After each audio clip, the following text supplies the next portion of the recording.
Well, welcome back to the show. We got folks in Vine City are upset at Georgia Power over two planned projects which they feel is too much of an encroachment.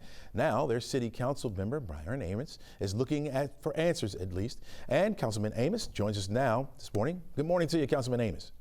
Good morning. How are you doing today, sir? Pretty good, pretty good. Welcome to the show. First of all, let's talk about these two projects. You got a planned substation in Vine City and then a high voltage transformation lines going up at Howell Station. What do you know about them and what are people saying about them? Well, you know, unfortunately, I know more about power than I ever wanted to know. Thank you for giving the opportunity for the voices of these communities to be heard, because these are the voices that Georgia Power is simply not listening to. When we start about the high power voltage lines in Howell Station community, they are actually running them behind people's houses. People that bought their property with a protective tree line between them and the jail, because they sit right next to the jail. Fulton County gave Georgia Power easement to come in, clear cut trees, run these high power voltage lines with no type of community engagement at all.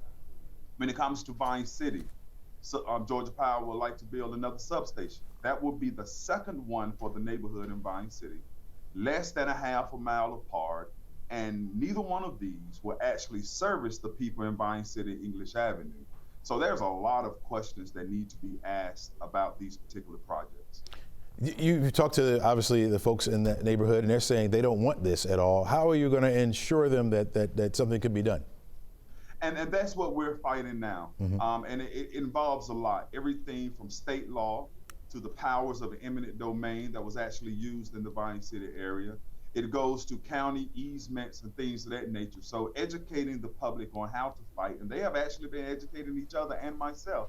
But it all starts with Georgia Power. Georgia Power is saying they're having community conversations. I think we all can agree community conversations don't start with this project is going to be built and there's nothing you can do about it. Let's talk about the rest. Yeah. That's the feeling that the community has been able to get in both neighborhoods from Georgia Power. So I wish the leadership Georgia Power will meet with the community, hear their concerns. They have even offered some alternatives, and just hear the people out to see if we can make a better outcome for everybody involved. Gotcha. Regarding the substation, we talked to a Georgia Power representative. I want you to take a listen. All right, here you go. We understand that most customers do not want to have electrical infrastructure near their homes or in their neighborhoods, but we also know that everyone wants reliable and affordable service. And this project is aimed at delivering on that commitment to ensure that it benefits thousands of both business and residential customers that reside in the area. Councilman Amos, give us your take on that. You know, I'm glad that was played, because this second substation will be built for future development. And mainly the way the power lines will be ran underground will go to the gulch. There's plenty undeveloped industrial land around the gulch now. If it is for that purpose, build it there. They're actually running the power lines past locations in which has been said they looked at and turned down. If that is not a good location, why are you running the power lines back to them? And plus, aren't we their customers as well? Everyone in Atlanta pays a Georgia Power bill.